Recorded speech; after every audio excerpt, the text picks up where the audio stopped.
আসসালামু আলাইকুম রহমতুল্লাহ। কেমন আছেন আপনারা? আশা করি আপনারা সকলে ভালো আছেন, সুস্থ আছেন এবং আপনারা সকলে ভালো দলে আছেন। বরাবর মতন আপনাদের সামনে নতুন আরও একটি ঘটনা নিয়ে হাজির হয়ে গেছে। আশা করি আজকের ঘটনাগুলি ভালো লাগবে। আর আপনাদের ভালো ভালো কিছু কমেন্ট দেখে খুব সাহস হয় ঘটনা সংগ্রহ করার জন্য। তাই আবারও হাজির হয়ে গেছি ঘটনা সংগ্রহ করে আপনাদের সামনে। আশা করি আজকের ঘটনাগুলি আপনাদের ভালো লাগবে।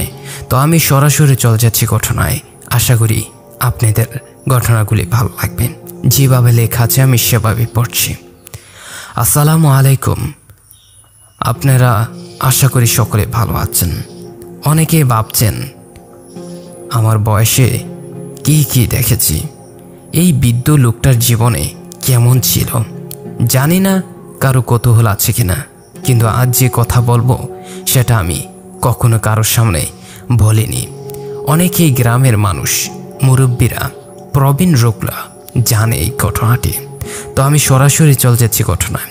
ঘটনাটা প্রায় 35-40 বছর আগের। তখন আমি তরুণ, সদ্য বিবাহ করেছিলাম। বাড়ির এক কোণে থাকতাম স্ত্রীকে নিয়ে। সন্ধ্যার পরপরই ঘরে ফিরে আসতাম। কিন্তু একদিন এক আত্মীয় মারা গেলেন। মায়ের চাচাতো ভাই, বয়স হয়েছিল, মৃত্যু হয়েছিল একদম স্বাভাবিক। পরিবারে কেউ ছিল না তার। তাই জানাজার পর দাফনের ব্যবস্থা আমাকে করতে হয়েছিল। কিন্তু সমস্যা হলো আমরা মুসলমান, কিন্তু এলাকার পাশে যে কবরস্থানটা ছিল সেই অতিরিক্ত জলের নিচে তলিয়ে গিয়েছিল। জায়গাটা ছিল, একটুও জায়গা ছিল না। তখন এলাকার হুজুর বললেন, পুরনো শ্মশান ঘাটের পাশে একটা ফাঁকা জায়গা আছে, অনেকে পুরনো কবরও সেখানে নাকি অনেক আগে পুরনো কবরও আছে।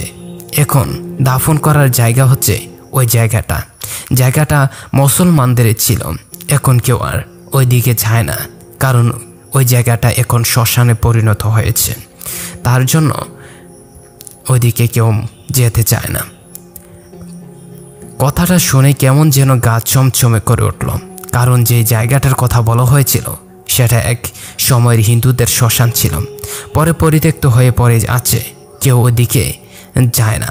কিন্তু উপায় ছিল না। আমরা 4 জন মিলে খাটিয়া মরদেহ নিয়ে বের হলাম।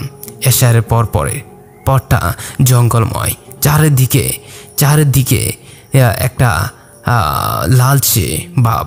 আর আমাদের রাস্তার বর্ণনাটা দিয়ে নেই, চারপাশে শুধু কাটল গাছ, বট গাছ, চেওলা গাছ। আর এইসব গাছের জন্য আমাদের রাস্তায় চাঁদের আলো ঠিক মতন পৌঁছাতে পারছিল না। কিন্তু মনে হচ্ছিল সে আলো ঠিক মতো পথ দেখা যাচ্ছিল না।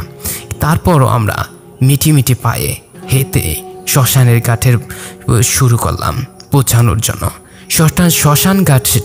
শ্মশান ঘাটে পৌঁছানোর পর শুরু হলো কবর খোঁড়ার কাজ। হাতে টর্চ, চারপাশে নিস্তবতা, মাঝে মাঝে ঝিঝি পোকার ডাক ছাড়া আর কিছুই নেই। আমি তখন কোদাল চালাচ্ছি মাথা নিচু করে। হঠাৎ টের পেলাম আমার পিছনে কে যেন হাঁপাচ্ছে। মনে হলো